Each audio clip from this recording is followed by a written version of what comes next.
Hello, everyone. Hi. Hi, everybody. Thanks for joining us for another edition of Creator Hangouts with Kickstarter. And tonight we have some really special programming. My name, just to let you know who is talking right now, is Terry Romero. I am the outreach lead for food here at Kickstarter. And my guest is Larissa Russell, co-creator of the Green Pea Cookie Company? Green Pea Cookie Company, right? Yes. All right, here you go. And behind you, you have the Green Pea Cookies. Right, here we have the whole family. The whole family. And we're going to talk about Larissa's amazing project to bring Green Pea Cookies to life. So, Larissa, can we talk a little bit about what Green Pea Cookie is, just to let everyone know, the world know more about what exactly is a Green Pea Cookie? A green pea cookie is a cookie made out of roasted green peas. It's based on an original recipe from Singapore that we have developed and perfected and turned into many new flavors here in the US, in San Francisco Bay Area. Amazing. And there are 3 different kinds of green pea cookies. But before we go into that, I just want to remind everyone, our live audience, that we want to hear from you. Please let us know any questions you have about doing a Kickstarter food project or green pea cookies, and we'd love to talk to you. So you can ask your questions right here in the Google Hangout, or you can go to Twitter to @KickstarterTips. All right.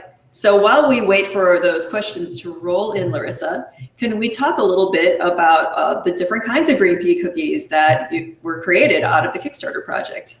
Yeah, well, first there's the original green pea cookie, his name is Peter.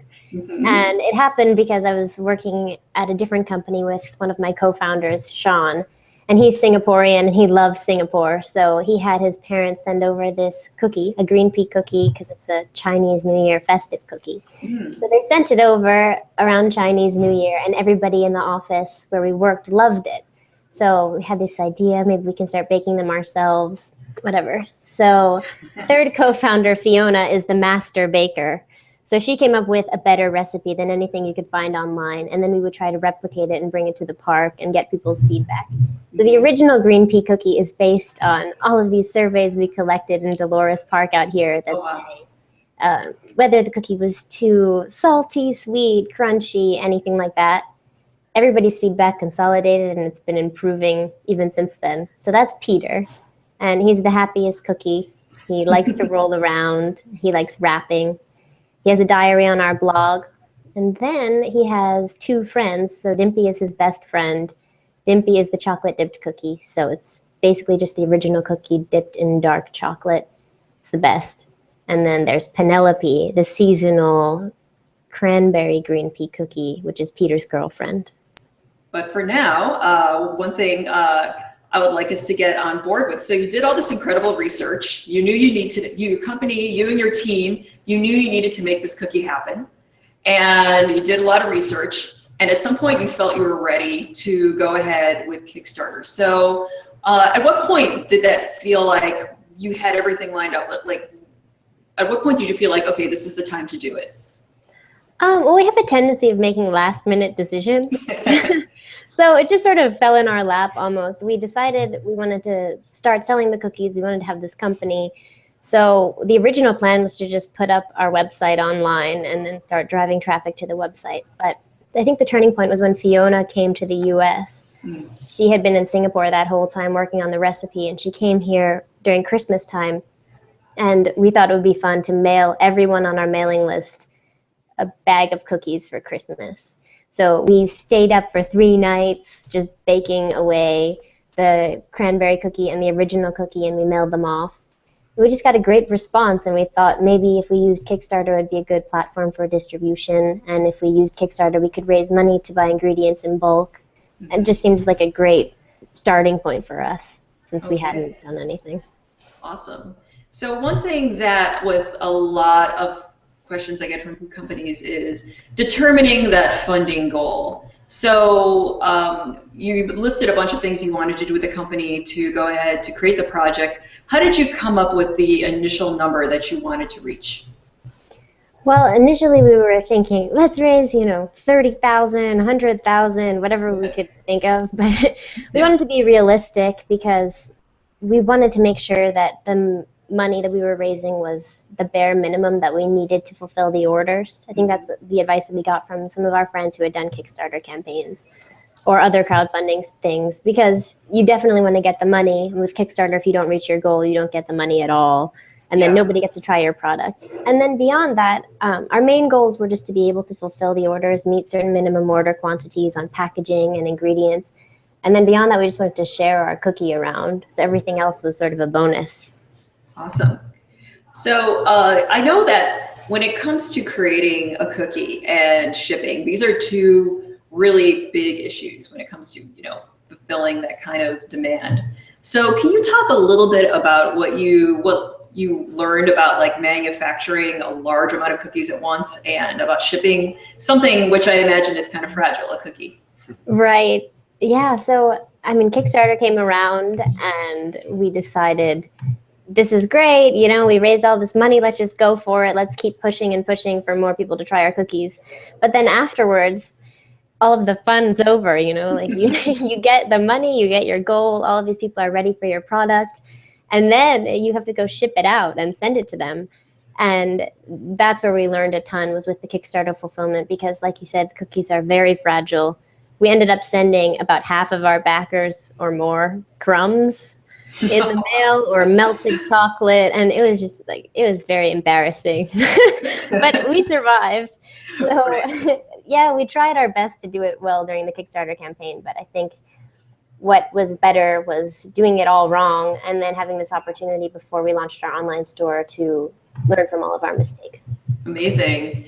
So I see that there are a few different kinds of cookie that you have. There you have your original and you have a few other ones. So can you tell me what you learned from the campaign about creating a line of cookies and the response you got from your backers?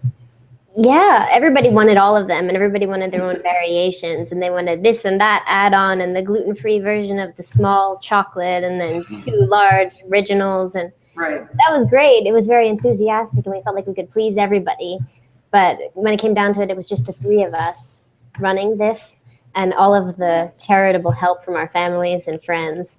And so I think that in the end, especially for Kickstarter, for something just starting out, simplification is better.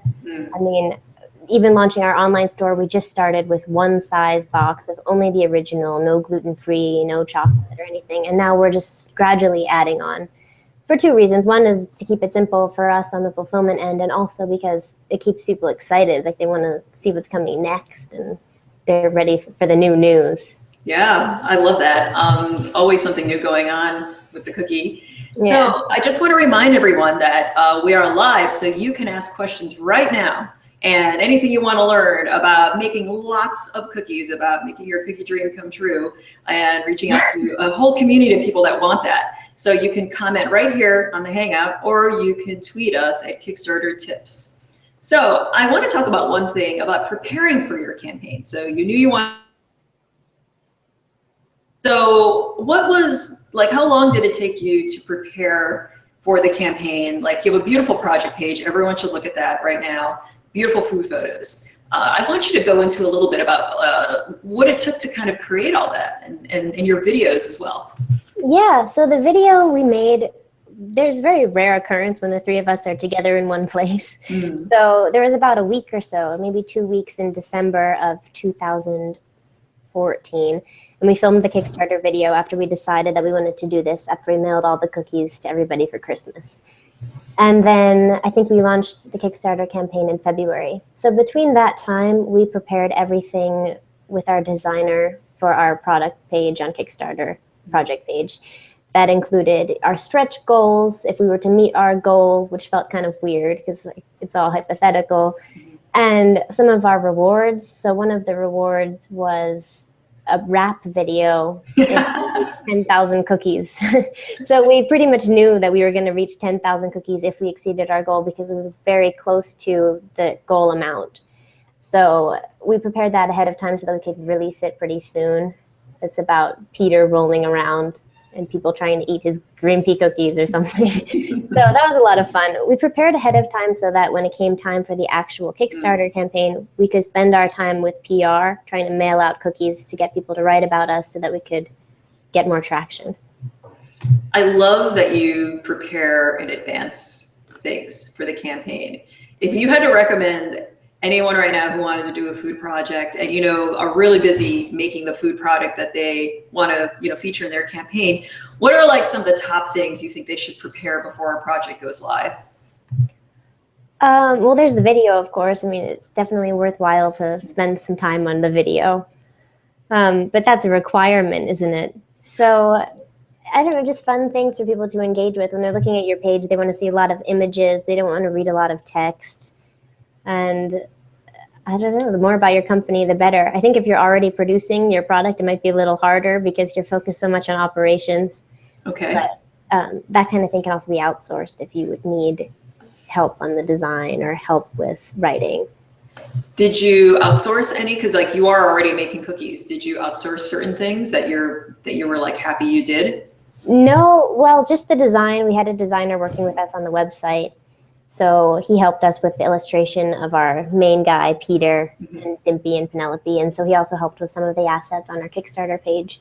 But other than that, yeah, we all did it ourselves because we weren't in operation yet. We did have cookie production, but it was just in my kitchen and it was just to give away to PR. Oh no.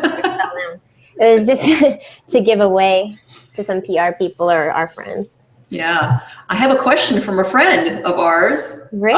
Yeah, Stephanie Miller.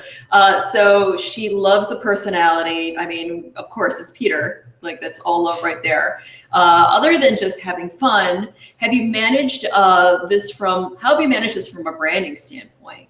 And she just loves all the personalities, like the different kinds, you know, the different characters that we see. And, you know, it's not so much about like, you know, not so much about the Singapore, being from Singapore, the taste, nutrition, etc. So I guess like she wants to know a little more about like the branding, you know, when you went into this, especially with the campaign, you know, conveying that feeling of like of Peter to everyone. Yeah. Well, when we first started out, something that the three of us have in common is we're all just pretty positive people. We have a lot of energy and we're happy. And so we really wanted to convey that and bring it into the brand. So Peter is the happiest cookie on earth. And we wanted to create something that was positive and encourage people to look on the bright side and appreciate life's little Peasures and all of the things. Actually, our company's official name is Peasures Incorporated. Oh, wow. Amazing. So we wanted to come across in that way. And then we knew that we wanted to name our cookie Peter. And then from there, it all just sort of became, it's still growing. I mean, we just launched a flavor in Singapore called Sesame, which we did for Chinese New Year only. And so it's still developing, like, what are the guidelines around launching a new flavor or a new character? How can we stick to the brand when we haven't clearly defined what that even is? So all we know are certain things, like we want to be positive, we want to be happy, we want to bring a message that inspires happiness with our actual product and the ingredients we use, and then also with the characters and the story of Perth, which is Earth with a P, and that we really So we're in the process of solidifying this actually, and I think we're going to be doing a lot of exciting things in the next couple of months to bring this brand really forward once we get the product out there. So once people are more aware that the cookie even exists, we can speak more to our brand. I love it. Definitely. I feel like there's a whole like a Peter saga out there that we're waiting to hear more about. Yeah, so stay tuned. Stay tuned. And again, a reminder, keep the questions coming. You can ask them right here in the Hangout, or you can tweet us at Kickstarter Tips. So I get a feeling from you guys that like music is really important. And also video too. You had some really great going out and having reactionary videos, right? People trying something new. You want to talk about how you made those, or the thought process that went into that? For the Kickstarter video? Yeah, for your video. Yeah, absolutely. For any of the projects, for anything in any of the content and your updates as well. Oh yeah. Okay. So for the Kickstarter video, we were just trying to demonstrate what we had been doing all along, which was going out in the park and saying, "Hi, my name is Rissy. I have starting a cookie company. I want to know if you'd like a free sample." And then all of the funny reactions we got, everything from them smelling the cookie, wondering what's in it, and laughing at me, or taking it and thinking it was great. So we wanted to bring that into the Kickstarter video because it was real. It was what we had been doing all along anyway. So that was a lot of fun, actually, to go out on the one day with the three of us and film people's reactions. And then obviously we asked them, is it okay if we use your footage in a video? So there was that. And then I think from Kickstarter, we really learned that people liked to be behind the scenes, especially after our fulfillment, kind of all of the problems with our fulfillment. We realized people wanted to hear that explanation. They wanted to see, this is why I got a big bunch of crumbs in the mail today. And so when you let people in and it's just me and a few other people working on this company. Mm-hmm. When you include people on that behind the scenes, it becomes a lot more personal, and it becomes a less like, oh, I'm buying cookies from a corporation and they better be good or else, Mm-hmm. We're just friends in a park starting a company. So we really try to keep that going with our YouTube channel. Now we have this little series called Entrepreneurs. And so you can go on there and watch a bunch of videos of me and Fiona carrying a ton of boxes down the road all the time, baking, all of the different challenges. We're trying to convey that and bring it forward. And it's also fun to watch because it's a lot of fun to do the company. I really recommend checking it out, guys. I learned about, you have like a two-parter on warehousing alone. That is absolutely amazing. So we have a question. We have a question from Taylor, who just loves Dimpies, especially. You have a Dimpy fan in particular. Mm. And Taylor is asking, when can I expect to buy the product in stores? Oh, well, that's a great question, because that's what we're working on first this year. Dimpy is currently available online. So if you love Dimpy, I would recommend going online. But otherwise, we are going to be in stores within the next couple of months, we hope. We're in some exciting transitions with our ingredients, trying to be 100% organic in this year, or at least all natural. And that will open up a lot of avenues for us in terms of places like Whole Foods or any other smaller co-ops around the Bay Area. If you're not in the Bay Area, Taylor, I don't know how soon it would be, but we're trying. We're trying, and they do try as hard as possible. I love it. So I want to talk to you a little bit about, but kind of discovering your audience. Like during the process of a Kickstarter campaign, I'm sure you learned a lot about like who exactly is like a backer of Green Pea Cookie. Can you share like maybe some stories, things that you expected, or maybe things that were surprises along the way? Yeah, it was funny. When we started our research in the park, we would develop these brand personas. Oh, our person is someone like me, mid-20s, trying to be organic, trying to be a little bit healthy, wants to buy something fun as a present, all these kinds of things. But then we went on Kickstarter, and I think it's also not it doesn't speak directly to your market, because it's also who's actually on Kickstarter. Because when we started putting our product out there, you get a lot of traffic from Kickstarter and people who are just browsing different things on there. So now we found out that a lot of middle-aged men like our cookies. That's great. But I think that probably is part of just being on Kickstarter, that you reach a wider audience. We also put ourselves on there as a vegan company. So we reached a lot of vegans that way, which we also expected. Yeah, there's a vegan subcategory. There are subcategories in food, so you can definitely play with that. And I just want to remind everyone, we have about 9 minutes left. So if you have any last minute questions, now is the time. You can ask them here directly in the Hangout, or you can go to Twitter to Kickstarter Tips. So so I think we have another question here. Okay, so this is going back to those really cool interviews that you did.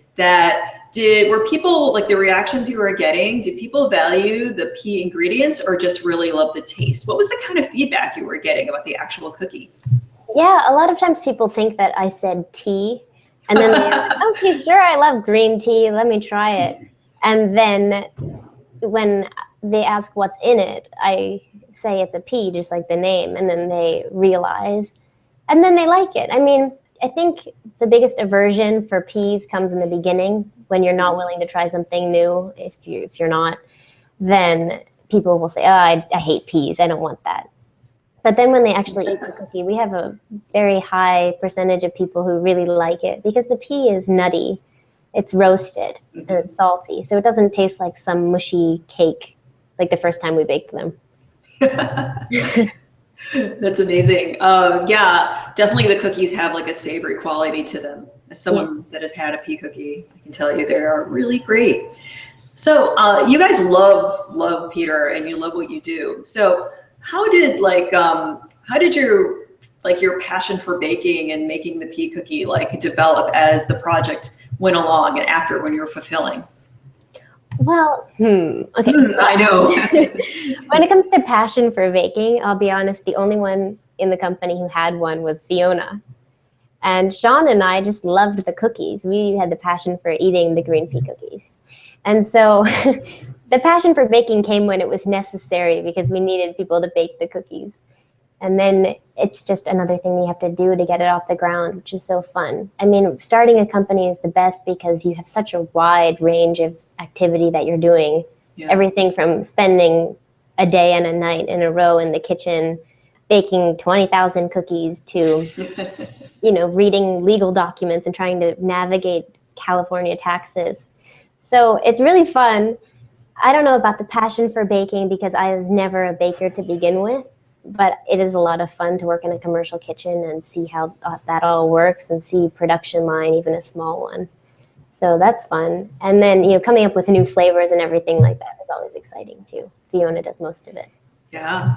Do you guys use a co-packer yet? Are you moving into that level of the next step, or is it still a commercial kitchen operation? Like, where are you now when it comes to manufacturing and production? Yeah, right now we rent space in a commercial kitchen in San Mateo, and we're there few times a week baking with ourselves and our grandmaster baking team, which we like to call them. Mm-hmm. But then actually a lot of members of that grandmaster baking team work for the kitchen itself for another brand. And I think we might explore moving into co-packing with them. So it'll be made in the same place. We'll be there all the time, but they might take on the operation themselves. Amazing. So what are I guess there's a lot of aspiring food product makers on Kickstarter or thinking about using Kickstarter. What are some tips you would tell people from, really having such an incredible project and having such a great reach? What do you think were some of the most impactful things that you did to build your project? Well, I would say all of the normal ones, which probably apply to a lot of products, which is just simplify. Make sure you don't spend any money up front or as least money as you can so that you don't have all these sunk costs if you don't reach your Kickstarter goal. Hedging your bets, planning ahead to exceed your goal, shooting the target lower than you think that you're actually going to get, but only the minimum that you can actually fulfill the orders. And then after that, PR, focusing on engaging with your people. Don't just let the Kickstarter campaign run. Really be on there every day and respond quickly to people's concerns while it's running and afterwards. and then mail off samples of your product, especially if it's a food product, to people who will write about it and post on their Instagram about your Kickstarter campaign. Oh, I love that you brought up Instagram and reaching out to people like that. Can you tell me a little bit about how you researched those people who you figured were the people to reach? Figuring out going on maybe a little bit even beyond who you expected would be into Peter. Yeah, it's an ongoing effort. So it wasn't just during Kickstarter, although that was sort of our moment. But just looking up people who are in line with your brand persona. So if you think about who's going to buy your cookies, you can really get an idea of where they're going to be on Instagram, what sort of hashtags are they going to be looking for. So we looked up a lot of vegan bloggers for our Kickstarter campaign to get people to write about us.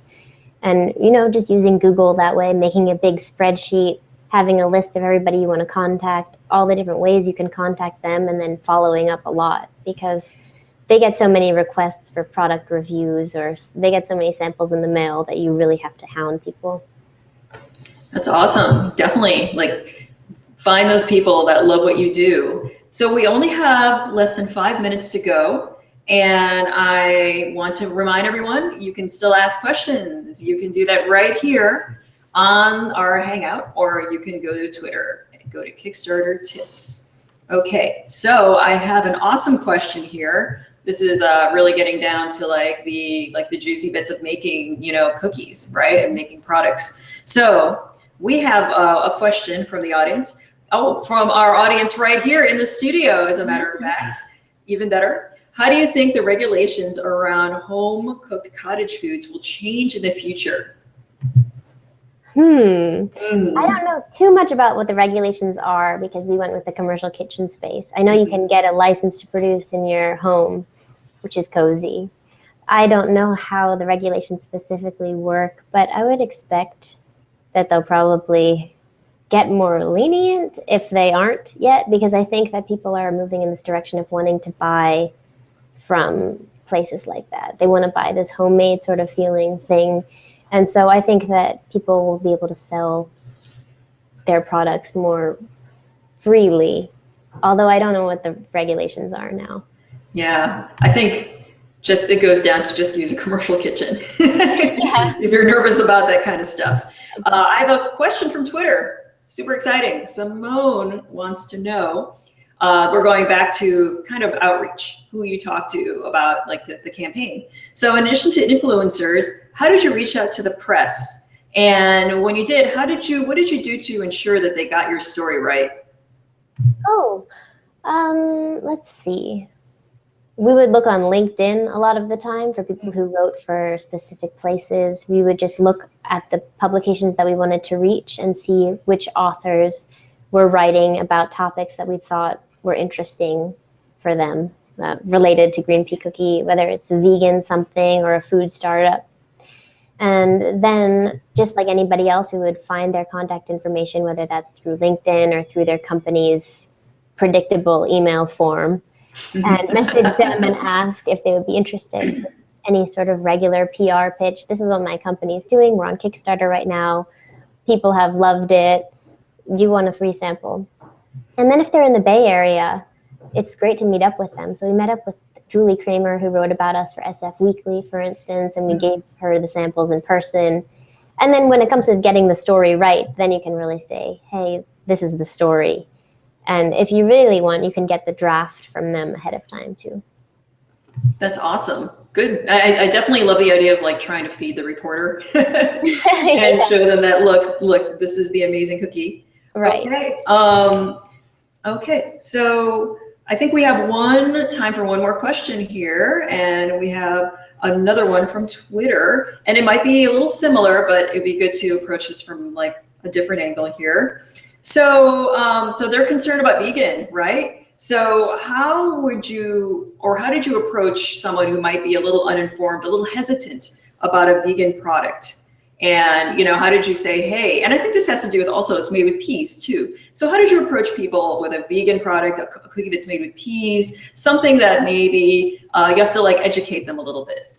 Yeah, so the overall messaging is different than if you're speaking one-on-one with someone. When you go to the farmers markets, you can sort of tell if someone's apprehensive or if someone never ate a vegan cookie in their life. Then you don't focus on the fact that it's vegan and the fact that it's a healthier alternative. You focus on the fact that it tastes great. If someone's here concerned whether it's, all of the different things, then, vegan, then you say, it's vegan, and you focus on, we're focusing on the sustainable food company and bringing the best possible ingredients to our product. So it's a matter of sort of judgment there in the moment, but for our overall messaging, we selected our Kickstarter category to be vegan, but I think that our whole company focus is not necessarily on just vegan. It's on this sustainable food company that inspires happiness, and our products taste great. So bringing that message first and the vegan thing second, I think has been beneficial to us. Awesome. All right, Larissa, I think we are done for now, but I want any last words to say. How can people keep up with what's happening with Green Pea Cookie? Yeah, well, you could subscribe to our YouTube channel. You could leave your email on our website. We don't send very many emails, but when we do, it's usually a discount code. And so that's at greenpeacookie.com. And I hope you'll try our cookies. We've got some chocolate dipped ones. Those are the best. They're so good. Everyone, you need to have this cookie in your life. Larissa, Thank you so much for joining us. Thank you, audience. And come back next time for another awesome Creator Hangout coming soon. All right, bye. Bye.